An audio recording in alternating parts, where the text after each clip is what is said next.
Good morning, ladies and gentlemen. I would request Shri Yusuf Khwaja Hamid, Doyen of Indian Pharma Industry from CIPLA, chairperson, to join on the dais.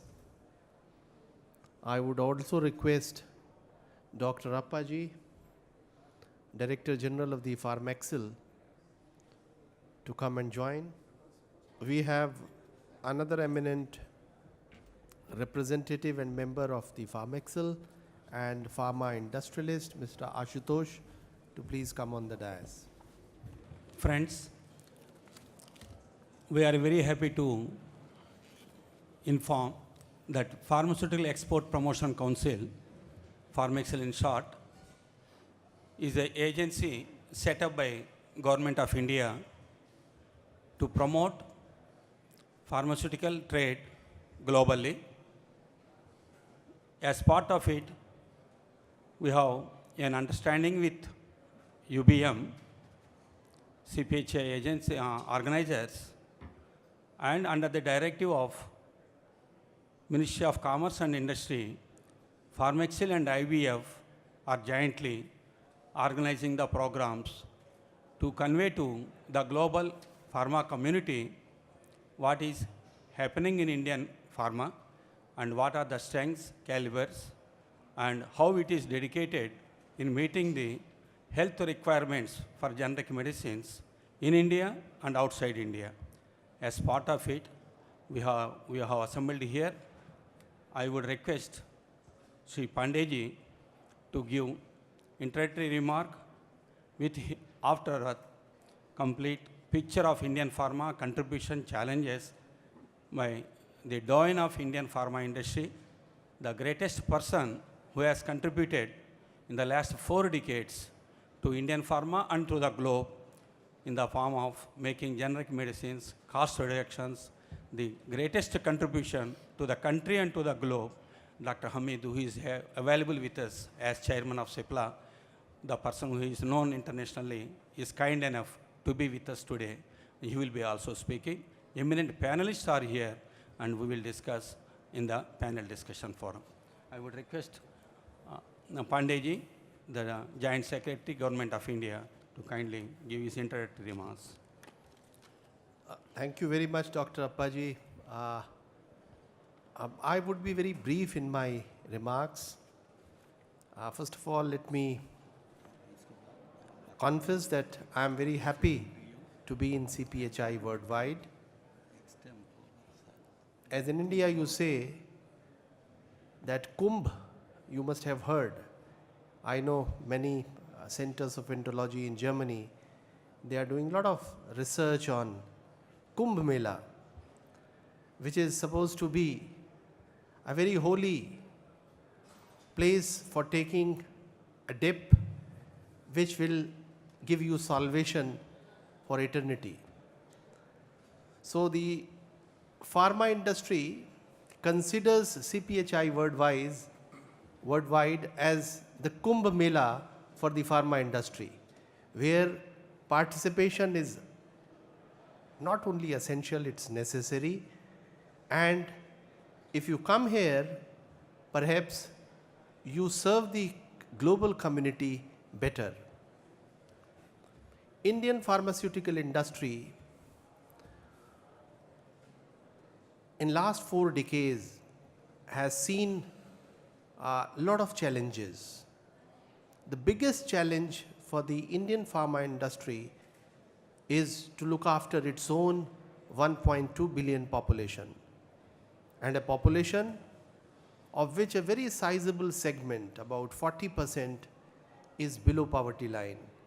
And as you know, a below poverty line in India, the definition is quite, from the Western perspective, quite low. Means people basically earning less than $2 a day. That is the kind of population that I am talking about.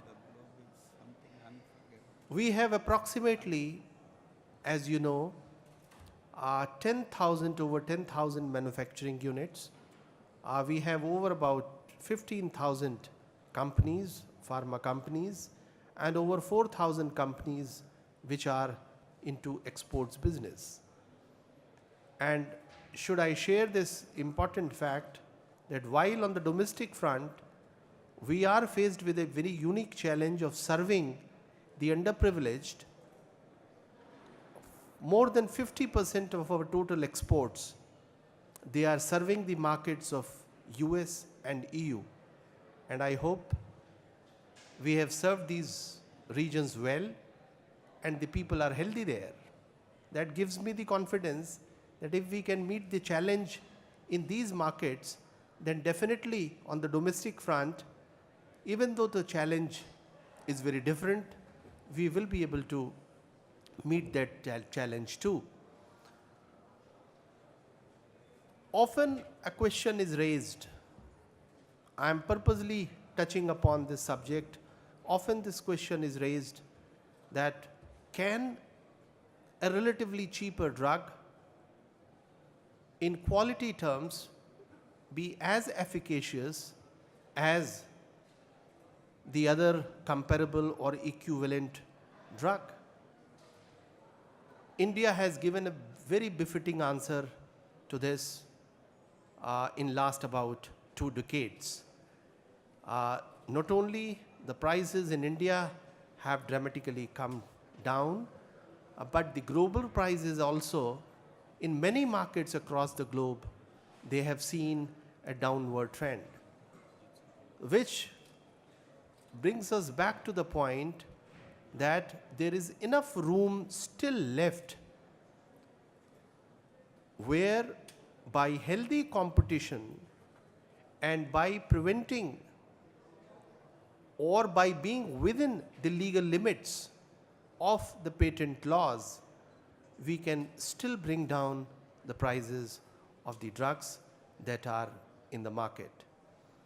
For India and also for many regions of the world, in Africa, in Southeast Asia, in parts of Latin America, and in many other countries, affordability and accessibility of drugs is an issue. And this is recognized by the World Health Organization that making medicines available to those who deserve is a responsibility on society, on the global community. India has accepted that challenge, and I am sure Indian industry will continue to take that torch till it meets that obligation in full. With these words, I would thank the organizers for this morning session and would request Mr. Hamid to make his remarks, because he is the person, as Dr. Appaji said, he is the chairperson of one of the India's very leading and known pharmaceutical companies, Cipla. They have done tremendous contribution not only to the domestic industry but to the global pharmaceutical industry. He has a vision for his industry, both in the Indian context as well as in the context of the export market. So thank you very much, ladies and gentlemen, for giving me this opportunity. And now I request Mr. Hamid to say a few words. Thank you. Mr. Pandey, Dr. Appaji, friends, as I see many new faces from the time we were here last year, I'd like to just sound you on one of the things that the Commerce Ministry raised last year at the CPHI, that you had given us a target of $25 billion export by the year 2020. You can rest assured that we will exceed that target in 2020. Not me alone, the Indian industry. But I think it's very important for all of you to understand a little of the history of the Indian pharma industry and the background to what Mr. Pandey just mentioned. In the year 1947, our total turnover of the pharma industry in India was rupees 10 crores. In today's terms, it would be 1 million pounds. roughly. So this was in 47 when we got our independence. In 19, we were following at that time in 47, the Indian patent law was the British patent law of 1911. In 1949, Britain changed their patent laws. We continued our British patent law of 1911 right up to September 1972. In the 60s, we fought tooth and nail, Indian companies, to have the patent laws changed. In 1972, the multinational companies in India controlled 80% of the Indian pharma market. Today, they control only about 20 to 25%. What happened in 72 is very, very important. The patent laws got changed. I'm skipping it very fast. Patent laws got changed, and product patents were abolished, and only process patents for 7 years. And from 1972 till 1995, the 30-year period, was a golden age of the indigenous pharma industry. And one thing to remember at that time, Mr. Pandey, before your time, was that the multinationals in 1972, most of them, packed up their bags and left India. Merck, Roche, etc.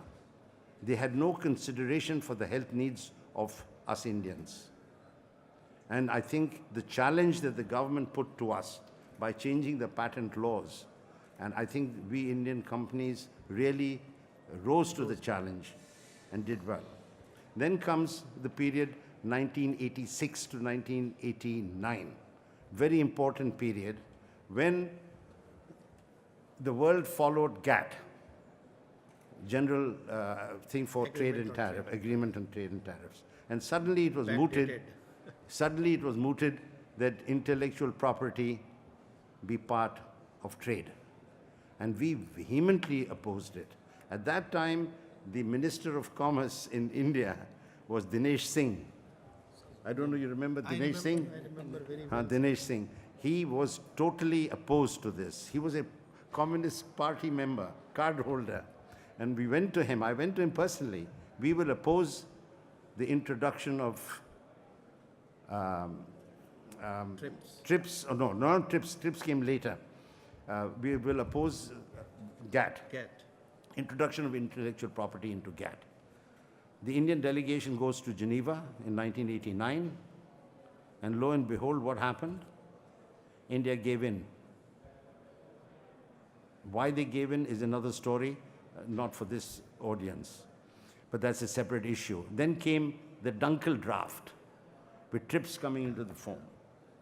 What happened to the Dunkel draft in 1993 under the Gujral Committee? He was the Prime Minister of India at some stage. They had a debate on the Dunkel draft. The decision of that committee was that India should not change its patent laws, etc., etc. That's another story. But lo and behold, when 2005 came, we have reintroduced product patents. Now, as a scientist, I'm not against patents. I can't be. I genuinely believe that scientific innovation has to be suitably rewarded. There is no doubt about it. What our fight, even in the 60s, was against monopoly. A country like India and the third world cannot afford a monopoly, particularly in healthcare. And this is what we are fighting. We fought from the 60s, and unfortunately, after the patent bill of 2005, we have a sequel, and we again have to fight to see that there is no monopoly, particularly in healthcare. And if not totally in healthcare, in parts of healthcare.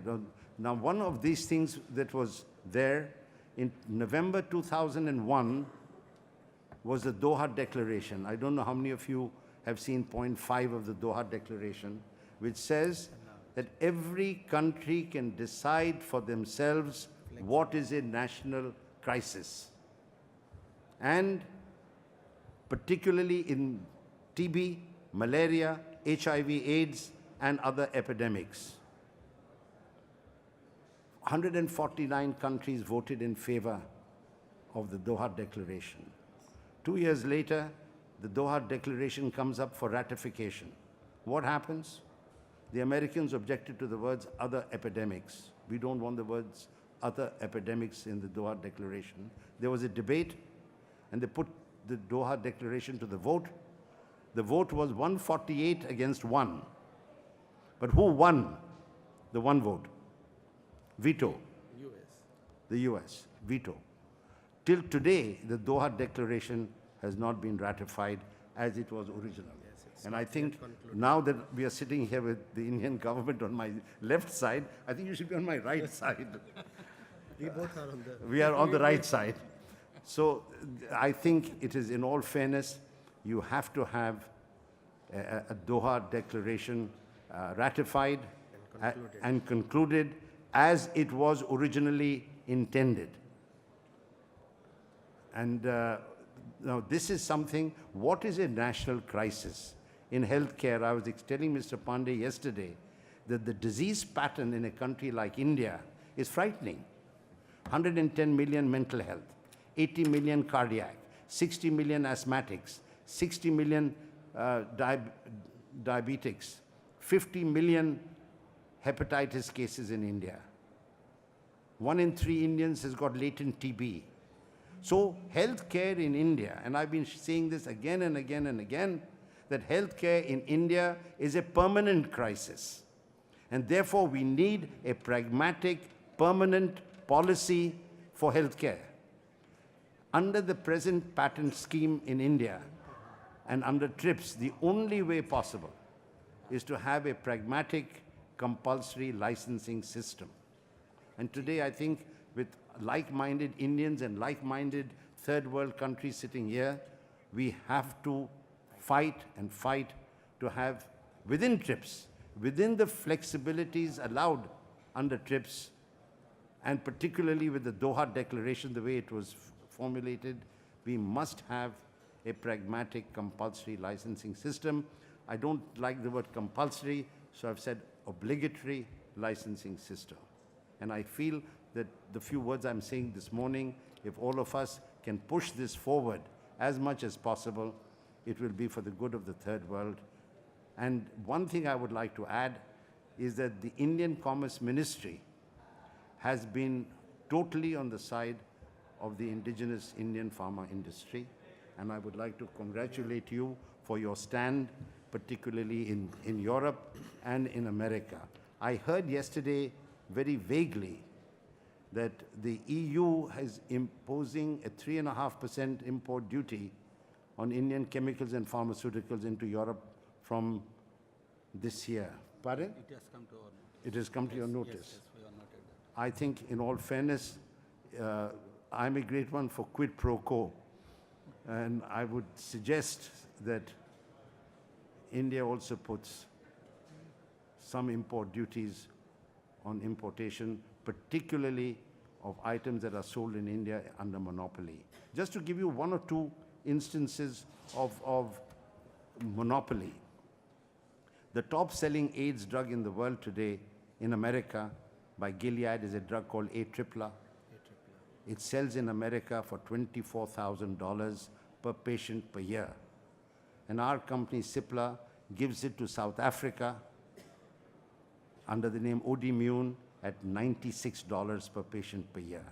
So where is $96 and where is... Now the problem that we are facing today is that some of the newer drugs, see, in drug industry you get obsolescence. So how do we avail of the newer drugs that are there? In HIV, there is a new drug that Glaxo has just introduced in America, $14,000 per patient per year. I assure you that if we had the compulsory license for this drug, we could give it to Africa and to India at $200 to $300 per patient per year. And this is one drug, sir, that I would ask you particularly to use your good offices to see that India grants a compulsory license for the drug called dolutegravir for HIV/AIDS. DOLUTEGRAVIR. And so on and so forth. There are new drugs now for hepatitis C. India has millions of cases, but they were unaffordable. So what I said today, that unless we do something dramatic on monopoly, after 2015, we are committing selective genocide in healthcare. I've said that again, and I'm repeating and repeating this so that some of our people in the government hear and take some steps forward. And like you said correctly in America, that the Indian patent laws today are much stronger than the American patent laws in the sense that we have Section 3D. I don't know how many of you know what is Section 3D of the Indian Patent Act. It stops evergreening. It stops that you cannot patent new esters, new salts, new polymorphs, prodrugs, unless there is a significant increase in efficacy. So, but by and large, my thing to you today, and people here who are also non-Indians in the audience, please take it up in your own countries, how best you can get your lawyers to formulate a compulsory licensing system within the flexibilities of TRIPS. And then you'd be doing a service not only to your country, but also to the developing world and the third world. Thank you. Thank you very much,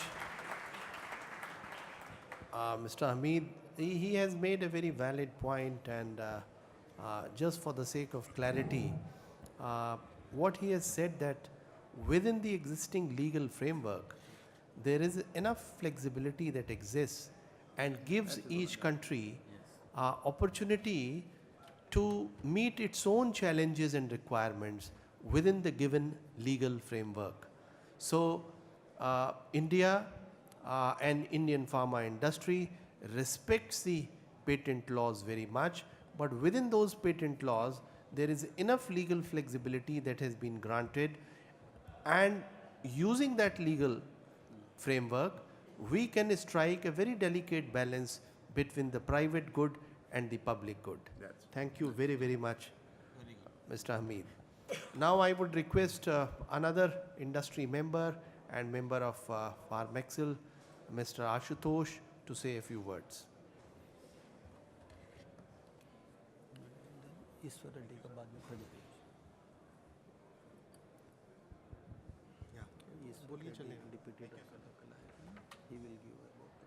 I've been given this chance.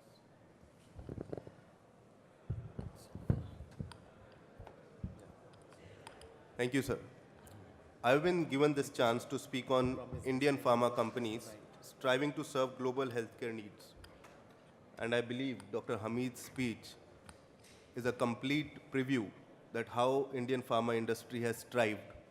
He has given us a preview starting from 1947 to Doha Declaration to European dynamic environment to our target in 2020 provided by the Ministry of Commerce, Government of India. Thank you, sir, for making my work easier. This Indian pharma industry, as rightly said by Mr. Sudhanshu Pandey, we have a population of 1.2 billion. And it's a challenge to cater to such a population. And I think because of this challenge only, our pharma industry has developed to such a level that we accepted that challenge, we excelled in that, and again, in the global healthcare markets even, we have left a major impact. And today, our industry is considered as a pharmacy of the world. My friends, this is a reason why we are considered as a pharmacy of the world. 8 out of 25 top generic companies are from India.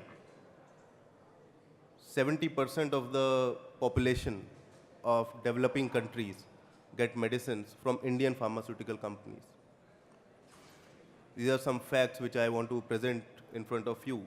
That every third tablet consumed in the world is produced in India.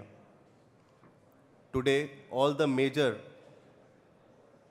NGOs, Clinton Foundation, Bill Gates Foundation, are coming very close to India, getting their products manufactured in India, and making it a preferred partner in global healthcare needs. So this is a big feather in our cap. We have capabilities to serve all kinds of therapies, all kinds of diseases, maybe HIV, cancer, and we have all capabilities in vaccinations, in hormones, in injectables, anything you name, medical disposables, medical devices, which can be proved with a statement that every third vaccine consumed in the world is produced in India. Today, as we all know, that the regulatory needs in the world are changing every day. And India has proved as an example in catering to such dynamic needs, maybe supported by plant updations, maybe supported by excellent documentations, which can also be proved in a way that today major contract research of the world is taking place in India. Biggest companies of Europe, biggest companies of US are preferring India as their partner for contract research, getting their research done over here. The reason is not only the cost effectiveness. The reason is our excellent manpower, excellent technical support that we provide, excellent contract research organizations, the level of the organizations we have, which makes all the European and US major players to come to India and get their research done over here. Another example which I can say about the cooperation and the support that Indian pharma company is ready to give.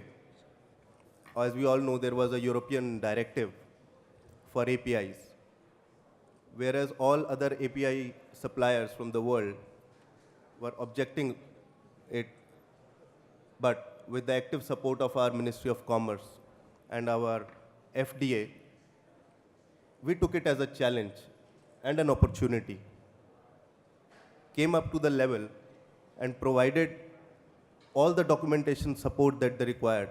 And today, we have overcome that challenge, and we are the first country which could overcome that challenge and provide all the support that European Commission wanted from our FDA, from our ministry. This also shows that we have tremendous capabilities to cater to any challenge, any dynamic changes in the external environment. Also, my friends, today we have more than 475 companies which are approved in US FDA, which in itself is the highest number of the companies in a country outside US. Highest number of DMFs and ANDAs are issued to India. So these are some facts which I wanted to present so that we all know that today India is inoculating the whole world. Indian pharma speaks all languages of the world today. There is no country which is left which does not consume Indian medicines. Also, we have a very long history of healthcare, starting from Ayurveda. Today, the whole world recognizes Ayurveda as an excellent therapy, and they are accepting it. And as our reports from the ministry show, that the Ayurveda exports from India are increasing more than the pharmaceutical exports, which is a very happy news for us, because the traditional medicines that had been developed by the old saints of our traditional country, they are being accepted by the whole world. So my friends, with these words, I would give chance to other people, and this was my humble submission and some words to prove India as a pharmacy of the world. Thank you. Thank you very much, Mr. Ashutosh. He has given you a very quick glimpse into Indian pharma industry, which is actually eye-opener for many even Indian companies. They don't know that India supplies its medicines to over 200 countries across the globe, and every third child is getting Indian vaccine. Thank you very much, Mr. Ashutosh. I would request our Deputy Drug Controller General of India, Dr. Reddy, to make a presentation about the regulatory regime that exists in India, and a regulatory regime which has been able to serve this country for nearly 6 decades now. May I just say one word, sir, before, and this is, I would like to say something about clinical trials in India, because that is a gray area. At the moment, yes. And we will, if you can ask me in the He would question. answer, yes. No, we'll do it after. Yes. After. But clinical trials is an area we should discuss. Yes. You would clarify. Can I? Yes, please. Thank you, sir. Very good morning, ladies and gentlemen. Myself, I am Dr. Ishwar Reddy, working as a Deputy Drugs Control General of India of National Drug Regulatory Authority of India, under the organization Central Drug Standard Control Organization under our Ministry of Health and Family Welfare. In my presentation, briefly, I will give some idea about the profile of Indian pharmaceutical industry and overview of our Indian regulation under which we are regulating the pharmaceuticals, that is the Drugs and Cosmetic Act, and some introduction about our national regulatory authority, that is called Central Drug Standard Control Organization. I think till now our speakers has given some idea about the profile of Indian pharmaceutical industry. If you see, I think all of you may be knowing, the size of Indian pharmaceutical industry is around $28 billion, out of which 50% of our size value is exports we are getting. So that is almost $14 billion. And for the domestic market size is 50% of the total market size, that is around $14 billion. And growth rate of our Indian pharmaceutical industry is around 12 to 14%. And we too import some medicines, pharmaceuticals into India, especially some active pharmaceutical ingredients and some special category of products like blood products and medical devices into India. That will contribute around $3 billion. And our Indian pharmaceuticals are exporting to more than 200 countries. I think just now speaker told rightly, pharmaceuticals are exported to all countries where I think there is no language barrier for Indian pharmaceutical industry. So if you see the volume of our production, India is the third largest in the world with respect to total volume of production of pharmaceuticals, and value wise we are in 13th position. This itself will reflect that Indian pharmaceuticals are very, very affordable. And the total number of pharmaceutical units located in India, formulations where tablet, capsules, injectable final formulations, we have around 4,900 units, and active pharmaceutical ingredients around 1,500, and some vaccine manufacturing units including the veterinary vaccines and other related vaccines. We have around 56, and we have around 300 medical devices industry. And we, under the Drugs and Cosmetic Act, we regulate the blood banks, surgical dressings, disinfectants and other categories of products that will contribute around 2,850 units.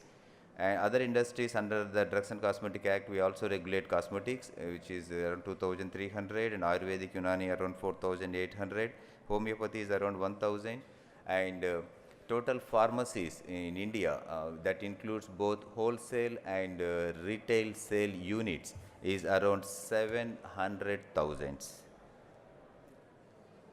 These are the international approvals of Indian pharmaceutical industries by different regulatory agencies like USFDA, UDKM, and we have almost 1,300 COPP certified facilities, that is Certificate of Pharmaceutical Products under WHO GMP guidelines. If you see the number of pre-qualified manufacturers for HIV drugs, the 72% of HIV drugs approved pre-qualified by WHO, these are from India only. And TB drugs, around 35% of TB drugs pre-qualified by the WHO is from India. And if you see the total number of pharmaceutical medicines for different categories of pre-qualified, so out of 290 of HIV drugs, 208 is from India. And tuberculosis, out of 31, 26 are from India, and anti-malarials out of 17 from India, it is 6. And coming to our regulations, where the drugs are being regulated, the manufacturing, sale and distribution of drugs, the Drugs and Cosmetic Act is falls under our concurrent list of the Constitution. So under the Constitution we have a 3 list: central list, concurrent list and the state list. Central list means only some items which are regulated only by the central government, like defense, finance, other things. Like state list, we have law and order, which only by the state government. However, the drugs is the, why I am saying this point, because of the drugs comes under the concurrent list, where both the governments, that is the state as well as the central government, that is federal and provincial governments, are responsible for monitoring the quality of the products. So the drugs are regulated, as I said, under the Drugs and Cosmetic Act and rules, and this act is a central act enforced by both state and the central government. CDSCO is responsible for enforcement under the central government, and each state drug licensing authorities are responsible for regulation under the state government. And the main objective of the Drugs and Cosmetic Act is to ensure these drugs are safe, efficacious and quality. Under the Drugs and Cosmetic Act, we are regulating drugs, biological, medical devices, cosmetics and veterinary drugs also.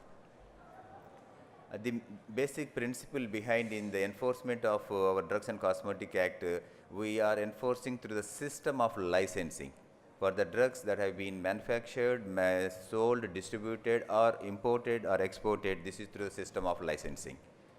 Without license, no drug can be handled in India. Even for storage purpose also, you need to have a license. But the basic philosophy on which our Indian regulatory system works is the manufacturers are responsible for quality of the drugs manufactured by them, and the government regulatory agency will monitor the quality of the drugs by periodic inspections of the manufacturing and sales premises for confirmation to the provisions of Drugs and Cosmetic Act. And we also ensure the quality by monitoring the quality of the drugs moving in the market by carrying out the post-market surveillance, even by random drawing of the samples randomly and evaluated at our national drug testing laboratories. So what we are regulating under the Drugs and Cosmetics, we are regulating the manufacture, import, sales under the distribution under the Drugs and Cosmetic Act. Under the Drugs and Cosmetic rules, we are regulating the clinical trials. We are also regulating the new drugs and exports of drugs. In addition to allopathy, the other systems of therapy is also regulated under the Drugs and Cosmetic Act. That is allopathy, Ayurvedic, Siddha, Unani, and also homeopathic medicines. Under the Drugs and Cosmetic Act, for effective enforcement purpose, we have an advisory board or committees under the Act. One of the technical board, that is the Drugs Technical Advisory Board. This is the highest technical board advises the central government and the state governments on technical matters. But these are advisory in nature, not a mandatory. In addition to this, we also have a statutory committee that is called a Drugs Consultative Committee, where all state drug controllers are members. The responsibility of this committee for the uniform enforcement or implementation of various provisions of the Drugs and Cosmetic Act. And under this, we also have executive authorities, like we have licensing authority for grant of licenses, and we have controlling authority for administrative purpose, and the officer responsible for inspections and other things, this is the drugs inspector, is a statutory officer under the Drugs and Cosmetic Act.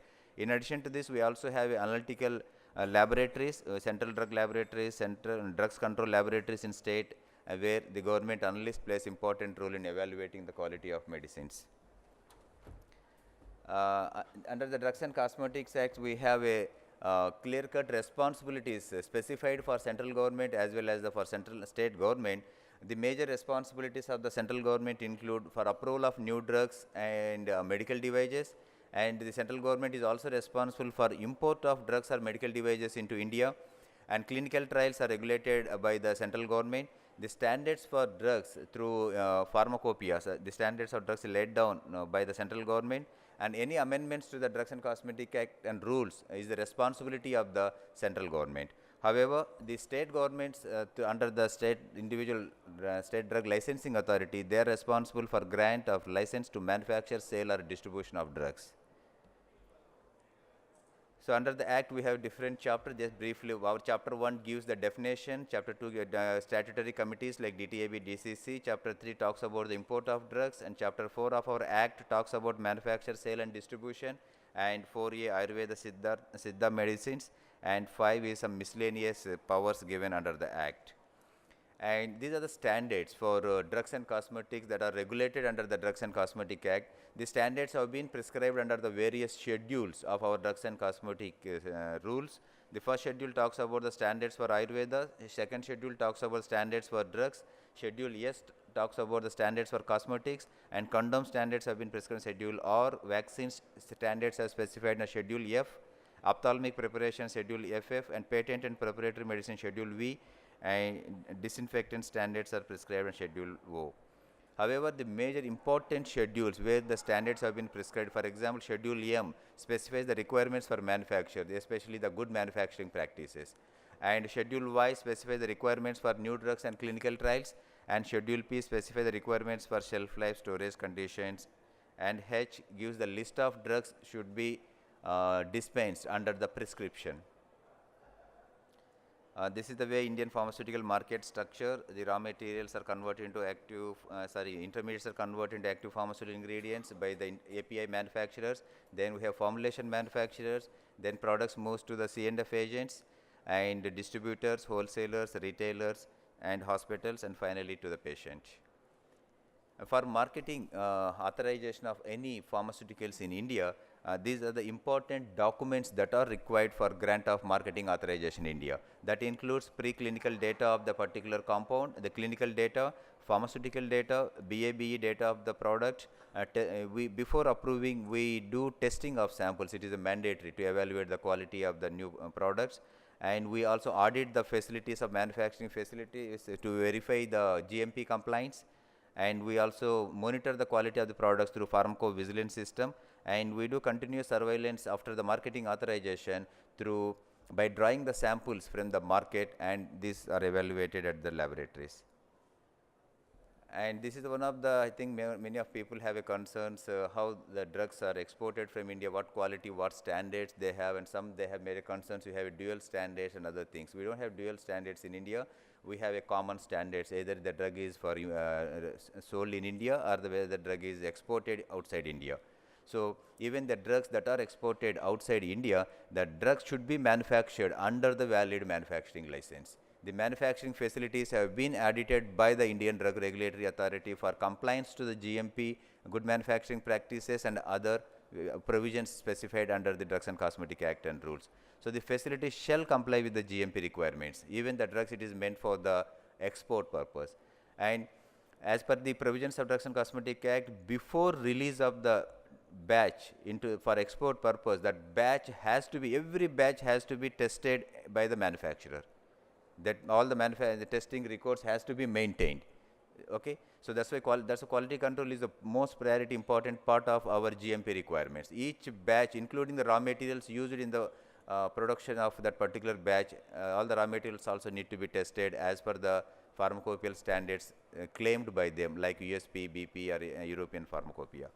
and that labels also shall comply with our local requirements, minimum information. In addition to this, the label should also comply with the importing country requirements. That is also most important. And we recently introduced by Department of Commerce through DGFT, we introduced a system of track and trace mechanism for the testery package. Okay, and we in India we have a pharma zones at the ports where the controlled temperatures have been maintained at the ports where the drugs are imported or exported.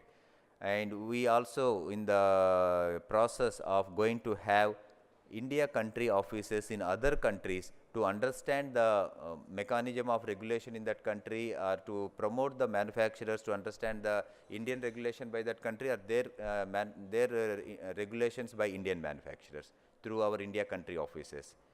And we also continuously interact with the global regulatory authorities for some sharing of information or some training programs for the exchange of information on various issues. In addition to the Drugs and Cosmetic Act, there are other acts which are related, which are associated with the regulation of pharmaceuticals, or Drug Price Control Order. Under this, mainly it will ensure that drugs are sold at the prescribed prices, offenders are monitored, and any shortage and non-availability of drugs brought to the notice of the manufacturer under this order. And we have another act called Drugs and Magic Remedies Act, under which we monitor the false or misleading advertisements through electronic media or print media or any other advertisement route. And we also have narcotic and psychotropic substances. Mainly the major objective of this act is to prevent pharmaceutical abuse. So mainly the quality of the drugs we are ensuring in India by regulations. We have an act, that is Drugs and Cosmetic Act, we have rules, we have schedules, we have guidelines, we have guidance documents, we have internal office orders on various issues, and we also have important circulars to monitor the quality of the drugs. And next, coming to my agency responsible for implementation of Drugs and Cosmetic Act in India, one central agency is the Central Drug Standard Control Organization. The National Regulatory Authority of India is known as the Central Drug Standard Control Organization, headed by the Drugs Control General of India. This is our vision, to become a pharmacy of the world by providing affordable and assured quality of medicines and establishing the cooperation and mutual interest with other regulatory authorities. This is our mission, to safeguard and enhance the public health by assuring the safety, efficacy and quality of drugs, cosmetics and medical devices. The Indian regulatory system mainly protecting the public health by assuring the quality of drugs and cosmetics, and being very India, we have 1.2 billion population, geographically very big country, and almost 35 provincial governments, and the uniform implementation is one of the great concern for us. So we are ensuring uniform and effective implementation of regulations in India and perform the assigned functions efficiently and speedily. And our Indian regulatory system is development and deployment of qualified and trained professionals for effective regulation, and we contemporary systems in place. That means our act and rules are time and again are amended as per the requirement. So our vision and values of drug regulatory system: professionalism through the integrity, diligence, objectivity, excellence, commitment and consistency in the enforcement, and accountability through open and transparent operations, and achievements through professionalism and effective, efficient and timely work practices which are focused on outcomes, and open and effective communication with all stakeholders in the enforcement of our drug regulations in India. This is our organogram of Central Drug Standard Control Organization, which is a national regulatory authority. This is headed by the Drugs Control General of India, and we have headquarters at New Delhi, and under the headquarters we have different divisions looking after various functions, like we have a new drug division, clinical trials division, imports division, biological division, medical devices, exports, quality control, pharmacovigilance and legal cell. And we have 6 zonal offices located at different parts of India. The major responsibilities of zonal, sub-zonal officer remain same, that is GMP audits, enforcement of various provisions of drugs and cosmetics acts and rules, and they are also responsible for surveillance of quality of medicines by drawing the samples. And we have 13 port offices in India. The drugs that are need to be exported or imported through the port offices, these notified port offices will be permitted for import and export. We have notified 13 offices.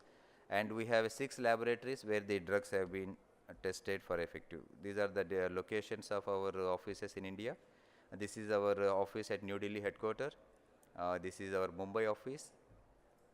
This is our Hyderabad. And this is our laboratories located in different parts of India. This is our manpower. We have at present 428 drug regulators, and we also have a contractual manpower of 405, and we are also proposed to increase another 1200 manpower in our system. In India, Indian regulatory system have been audited by the WHO as a part of the pre-qualification system. The experts comprising of different countries, that 16 experts, they have visited the Indian regulatory system and they have audited the Indian regulatory system, and the WHO has declared Indian regulatory system is a functional regulatory system as per the standards given by them. So in my conclusion, all of you may be very well aware about this fact. This India produces quality medicines at affordable price. We are exporting to more than 200 countries. This we are a hub for the India is a hub for the generic medicine. We are not only supplying to the other countries, we also supply to the international agencies like United Nations, WHO, even vaccines, antiretroviral drugs, TB and malaria drugs. Our regulations we have in India since 1940. We have a 7 decades experience in the enforcement of drug regulations, and we have a well established regulatory system in India. Thank you very much for your kind attention. Thank you, Dr. Reddy. Dr. Reddy has given a brief of Indian drug regulatory mechanism and how the Indian FDA is functioning, what are all the precautionary measures being taken, and how the quality of drugs are regulated for domestic as well as international supplies. After this, we are having a very interesting session. I would request the panelists, three members who are there, to also join us for the second session. The person walking out now is going to be in the line for a Nobel Peace Prize.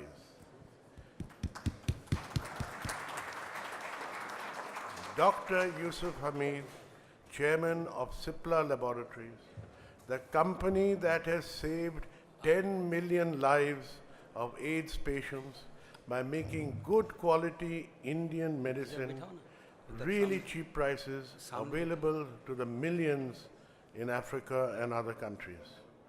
I know that Mr. Obama got a Peace Prize. We know that the EU got a Peace Prize. Certain other people have got, Mother Teresa got a Peace Prize. But any of them have even saved more than 10,000 lives. This man has saved 10 million lives.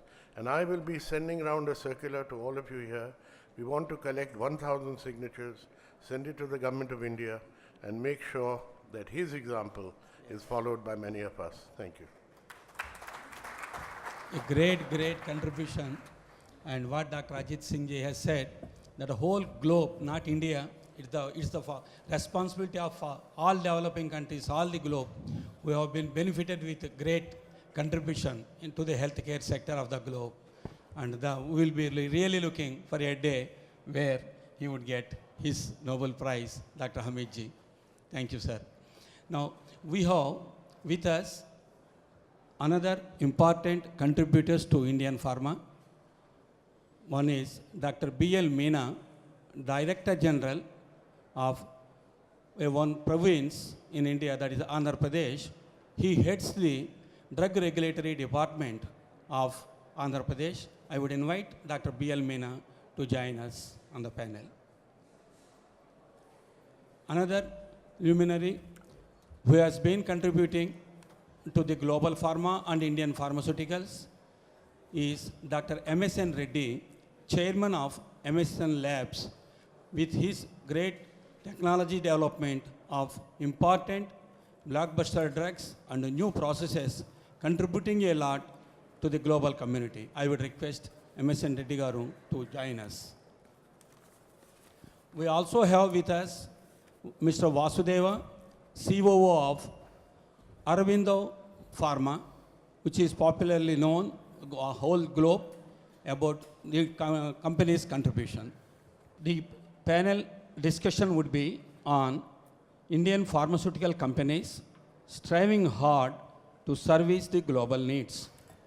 As we have said, that all the companies along with the state regulator, they are here.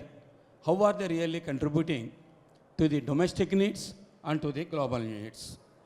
I would request Sri Ajit Singh ji, who is the chairman of ACG Worldwide. For the last 4 decades, his contribution in various parts of Indian pharma, whether they become capsules, the person who has introduced the concept of capsules in India, various dosage forms, R&D, pharmaceutical machinery, a pioneer, a greatest contributor of pharmaceuticals to Indian pharma. Ajit Singh ji, you may please give your views, how you have contributed and how Indian pharma has contributed to the globe with your major contribution. Kindly brief us about your achievements. Thank you, sir. With that sort of introduction, even my mother wouldn't be able to recognize me. But I noticed many of us from India here, but equally important, you have a number of people from different countries. And rather than telling you what I know and what I want to talk about, which is the contribution that Pharmexil today is making to exports of pharma products in India, the excellence of the Indian pharma industry that you can buy from with safety, or the scope of India for your investment and putting up your pharma products. This is what I'd like to talk about.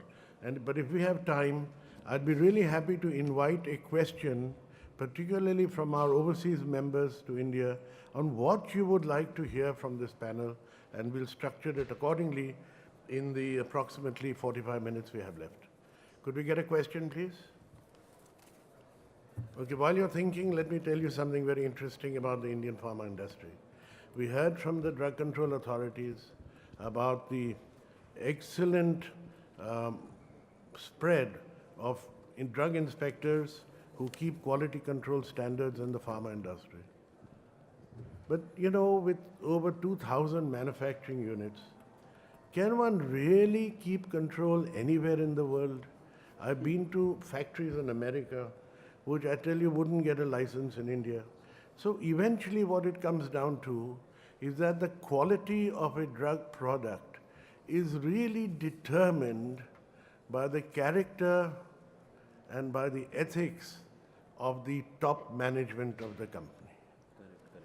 And interestingly, 7 out of 10 of the leading Indian pharma companies in India are run or owned by highly qualified pharmacists. There is nowhere else in the world where the pharma industry is largely run by pharmacists.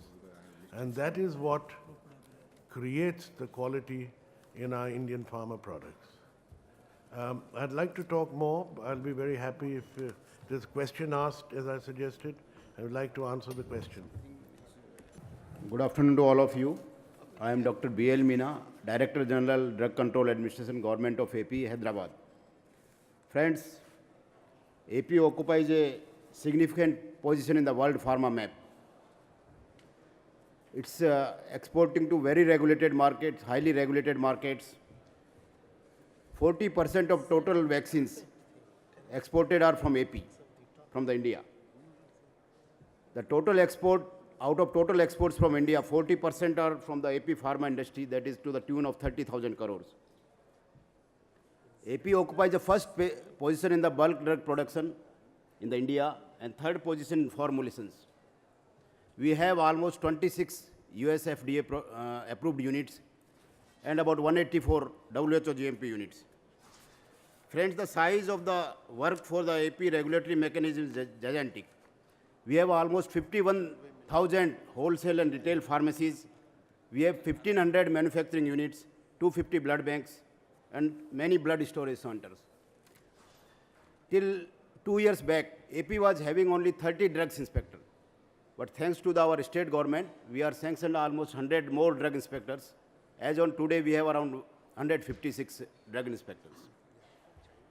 What I feel, The entrepreneur from the AP, they have made their mark in the world pharma because of their sheer commitment. There are many success stories in the AP. There are many industries who have started from the paltry sum of very few dollars, and today they have a presence in the many countries, including very regulated markets. I feel the reason for that is that the AP pharma entrepreneur has a commitment, sincerity, and dedication to manufacture formulations, bulk drugs, vaccines, blood products, which are efficacious and which are affordable to the poorest of the poor in the India and the abroad. We at the regulatory affairs in the AP, we act as a friend, as a facilitator, and guide them. And we ensure that whatever licenses, whatever certificates they require, we have put up a time frame. Like manufacturing license should be given in 30 days. We ensure that it should be given in 30 days only. And we are concentrating on the e-governance. Government of India is ready to give us amount for strengthening our department that we will utilize for infrastructure development, human resource development, training our people, and more important is e-governance. We would like that all licenses are registered, all applications are registered online, and will give the license online. Finally, last word I advise to the AP pharma industry that they should put their own counterfeit drug strategy in place, better surveillance, and efficient complaint handling system. Few of the units in the AP which has made mark, I will just read out them. Dr. Reddy's lab, you know, Hetero lab in the anti-cancerous drug and retroviral drugs, RDNA and blood products, Virco Laboratories and Genotech lab, and vaccines, Bharat Biotech, Biologically, and Santa Biotech. Thank you very much to all of you.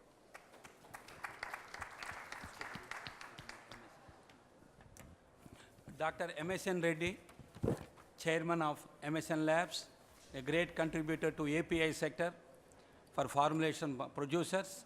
You may kindly, Dr. Reddy, please give brief of your company and your contribution to the globe. Sure. Hello. Good afternoon. My name is Dr. MSN Reddy. I'm Chairman and Managing Director of MSN Laboratories, Hyderabad, India. I will share briefly about how the product development will take place in India for assuring the quality product within short time. Generally, India is the well-versed about the chemistry and the pharmacy. When we choose a particular molecule for development, we will collect the thorough literature. In that, we will choose the cost-effective process which is acceptable for the global markets. See, today, because of the patent regime, certain routes of synthesis may not be acceptable for the countries. Keeping that in mind, we want to select a common route of synthesis for acceptable quality development of a product. After choosing a route of synthesis, then a development activity will take place in laboratory.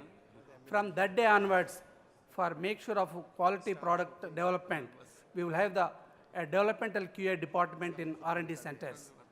The job of developmental QA is to monitor the quality product from the stage 1 onwards. With that, we will start the development activity. After completing the development, we'll make sure that final product quality will meet the ICH guidelines. ICH in the sense that any individual impurity, known and unknown, we will classify it. As per the known, we will make sure that the limit will be 0.15 level after considering the response factors. Whereas the unknown impurity, we will make sure that it will be less than 0.1 level. Once product is developed in laboratory, then we'll do the optimization, then technology transfer will take place for the pilot scale. From the gram scale we will transfer technology to the pilot scale. There we will make sure that the same technology will work in the kilo level. Once we establish a process in the pilot scale, then the same technology will transfer to the commercial scale. Why I'm mentioning all this, from the development stage to the commercial stage, when the product will reach to the various countries, we make sure that the quality product will reach to the the countries as well as the customers. That is our motto. In that note, there will not be any compromise for developing a molecule from the laboratory to the pilot. Once we transfer to the technology to the commercial scale, then no full scale, the GMP, good manufacturing practice will follow from the day one onwards. Every information will be available from raw material sourcing to even the batch sheets and analytical reports. With that now, we will make sure that the quality product will reach to the market. This is the way generally product development will take place in India in each and every company. This is the procedure. Generally, as far as this MSN Laboratories is concerned, this is a 10 years old company. Since last 10 years till today, we developed around 130 molecules is available commercially today. We have 2,000 people work, 2,500 people work in the company. Out of 2,000 people, 2,500 people, 25% will be in the R&D center. 650 people will be works in the R&D center. At every year now, we will develop around 12 to 15 molecules. The 12 to 15 molecule will reach to the commercial scale. That is our way of working. See, whatever the development commercially we are producing today, in that 60% will go to the various countries. 40% consumption will take place in the domestic market. This is our contribution to the pharma industry. Thank you very much. Thank you, Dr. Reddy, for explaining the efforts you are making in research and also the efforts you are making for maintaining the quality and process development. Thank you very much for your elaboration. We have with us Mr. Arvind Vasudeva, CEO of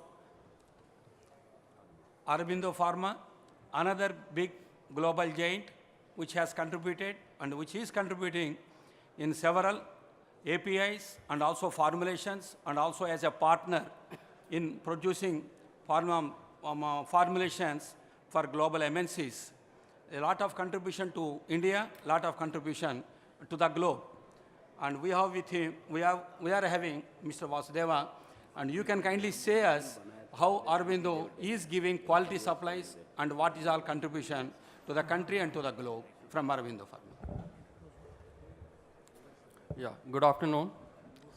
Aurobindo Pharma is a $1 billion plus company from India. We have an employee base of 10,000 employees and close to 1,000 people working in 3 R&D centers. We have formulation R&D, we have chemical R&D, and after we built up a peptide R&D. We have one of the few companies who have 16 plants globally, 15 in India and 1 in US. All our plants are US FDA approved, and all our plants are EU approved. We have no plant which is non-EU, non-US. Because our journey began from US, and we moved back to Europe and now back to India. In terms of therapeutic area, we began as an antibiotic, oral and injectable company. We moved then on to cardiovascular diabetes, followed by neuropsychiatry now. The plain formulation, we migrated to NDDS formulations. Last year, we set up our injectable plant and commercialized our injectables in US and Europe. The next wave that we're moving now is we set up our oral contraceptive manufacturing facility. We filed our ANDA in US. We set up our hormone facility. And now we're setting up our oncology, oral and injectable facility. And next phase is we set up our peptide API facility, and we're setting up our peptide formulation facility. If you look at, we're moving from a simple generic formulation to more complex and high-end formulation, and that's the journey we're moving on to. In terms of geographic spread, we have one of the largest ANDAs out of US. We have filed till date about 300 ANDAs in US with 200 approved ANDAs, which is one of the largest numbers of ANDAs in US from Indian company. We get 50% of revenue from US, about 25% from Europe.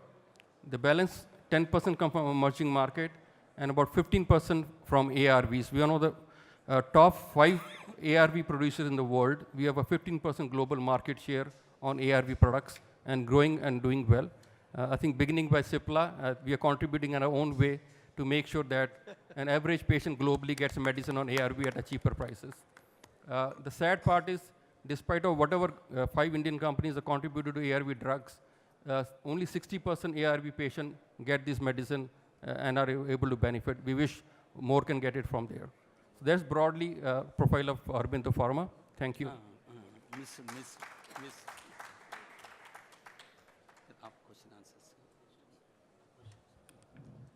Thank you very much. We have given you an overview of the Indian pharmaceuticals journey from India all over the globe. I'm sure our presentations here have raised more questions than we have answered so far, but we would be very glad to accept as many questions as may be bothering your minds. We all are here to respond to your observations, your questions, your queries, your doubts, whatever you may have. Entire panel is present here. We have speakers who have made earlier presentations also. They are also present here. So if you have questions pertaining to them, they would too be happy to answer them. So floor is open for questions from the participants. Thank you. Well, may I make a couple of interesting observations to you, which may lead to some questions or possibly Leading questions. possibly even further silence. Let me tell you a story. At a major conference, I met a German who has 2 pharmacy stores in a small town village in the center of Germany. And when he saw that I was from India, he said, you know, 3 out of 5 medicines that I sell in my drugstore originate from India. I met him at a conference called the FIP, Federation International Pharmaceutic, headquartered in Holland, dozens of affiliates around the world. This is the world's largest gathering, not of pharmaceutical manufacturers like us, but of pharmacists who run drugstores and hospital pharmacy and in R&D and defense pharmacy and nuclear pharmacy and all the various types of pharmacy there are. Now, why I attend such conferences, and I urge you to do so as well, is because I see clearly the power in pharmaceutical marketing shifting from the pen of the doctor that prescribes the medicine to the trained pharmacist in the drugstore who has the power to change the prescription in favor of a similar generic. In any case, drugstore owners having to pay their own money want low-cost generics. The volumes increase greatly. And therefore, those of us who now reach out to the community of pharmacists and make our presence felt will find that even though we're making generics, the name of our company is still there, and they may substitute with Aurobindo's or Essence or Granules India product. So important. Now, therefore, generics is what the future is. 8 out of 10 prescriptions in America already generic. Now, where do you find generics? And therefore, we come back, sir, to India.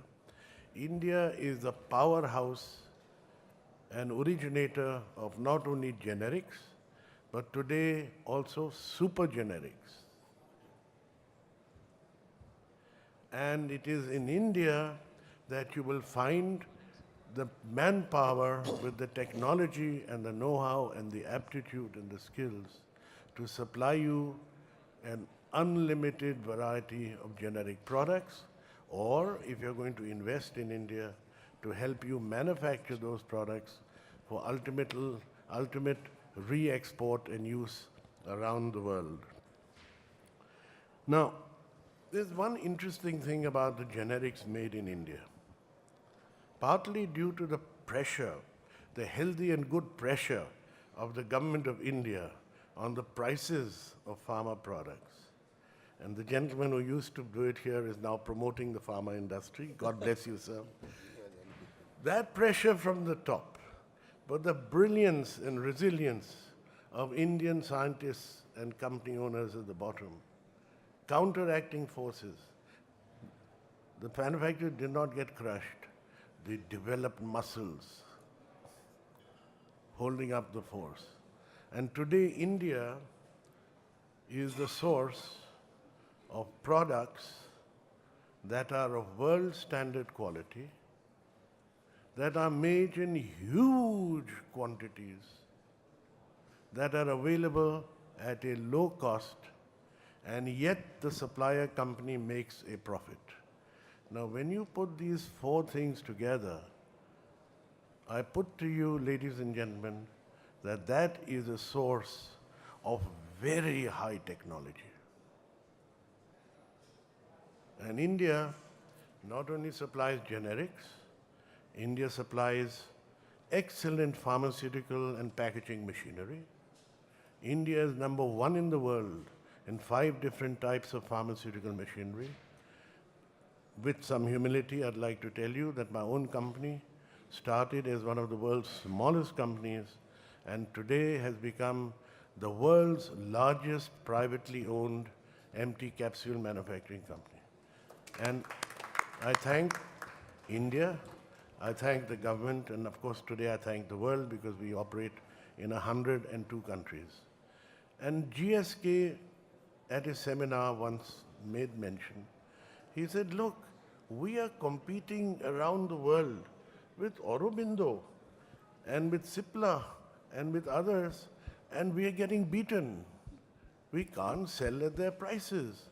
So they did an analysis, and they found that the machinery being used by the Ranbaxys and the Dr. Reddy's are available in India at 1/3 of the price that they've been buying from Germany. The capsules are available at 30% less, packaging film 20% less. I take these examples because I know about it, but it applies to glass bottles, aluminum foil, and the Indian pharma industry has this armory which also enables us, along with its own brilliance, to sell, manufacture and sell at a higher price. GSK has placed an order with us for 30 tablet presses last year. We are supplying them at the moment. So this again is one of the little secrets of India. We no longer have magic flying carpets.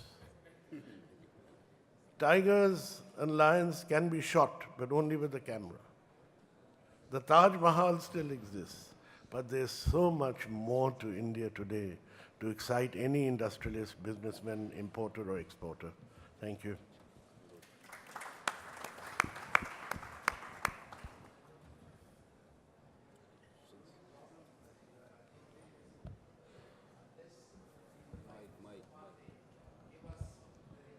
Infrastructure. Say it again, please. Unless the government of India gives us the infrastructure that is necessary, how do we plan for the future? Today with the government policies, we can't even look 6 months ahead. And if we want policies that we can look 5 years ahead, 10 years ahead, otherwise companies like Aurobindo and MSN will not survive 10, 20 years down the line. So I think that's a very important thing. We need the infrastructure to what Ajit just said. Thank you very much, sir, for this very important observation. Just for the information of the audience and in particular Dr. Hamid, during the 12th plan period, Indian government has a massive plan of investment of $1 trillion in infrastructure. And this is a very ambitious program which I am going to be unrolled over a period of now next 4 years when we complete our plan period in 2017, and by that time I hope the complaint that you made would be mitigated to a large extent.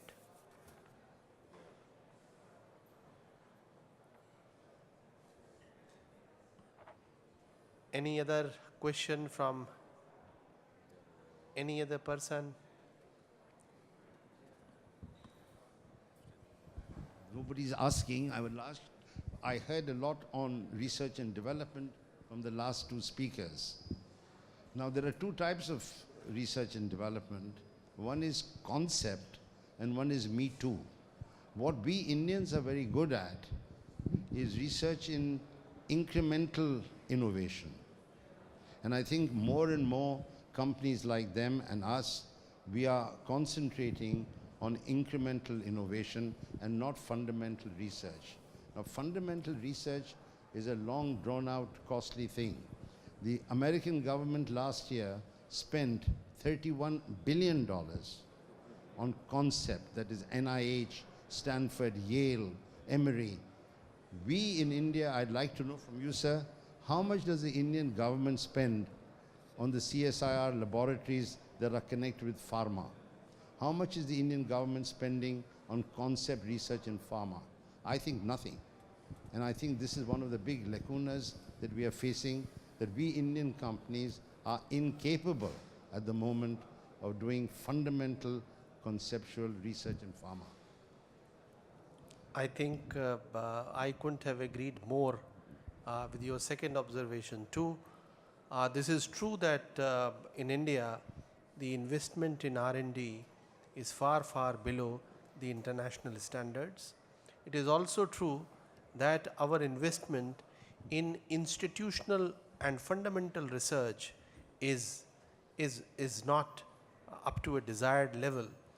Today we are sitting, you know more than me, your father studied in one of the famous German universities, Humboldt. And when I share this story with, I think, some of the audience members sitting here, some very eminent Indians studied in Humboldt University in Berlin at that time, and they did so purposely. They were not going to US, they were coming to Germany, and Humboldt University was one of the favorite destinations.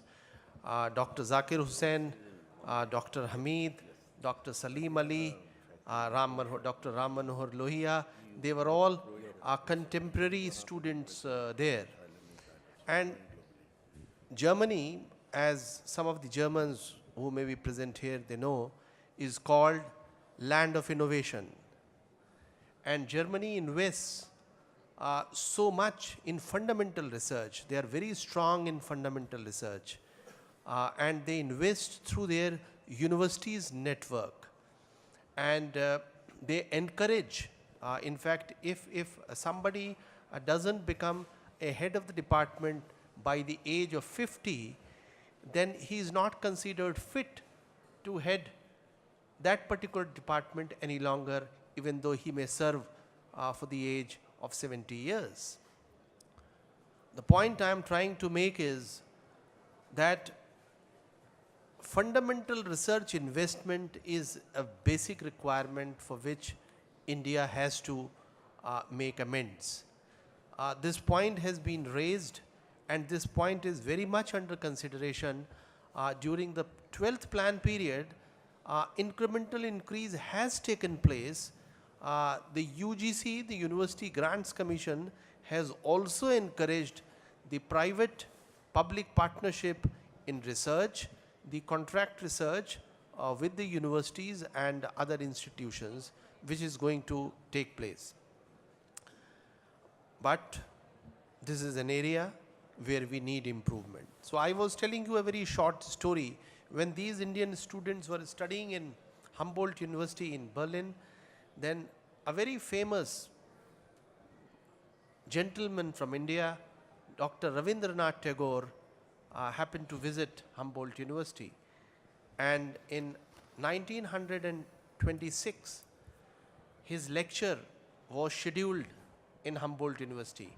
Not many know, then when he started his lecture, which was on philosophy, which was on poetry, which was on his music, what you call Rabindra Sangeet, the response from the Germans was overwhelming.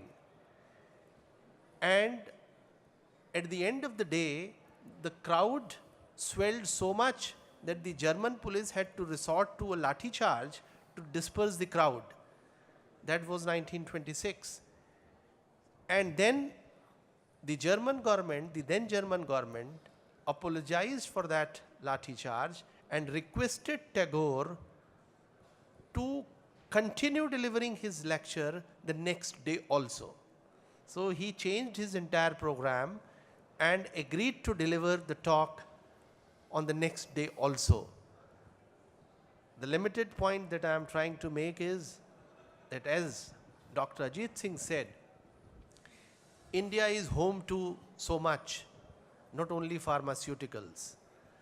India has a very strong, rich tradition, and as Mr. Ajit Singh mentioned very correctly, that regulators' role is important. Nobody denies that.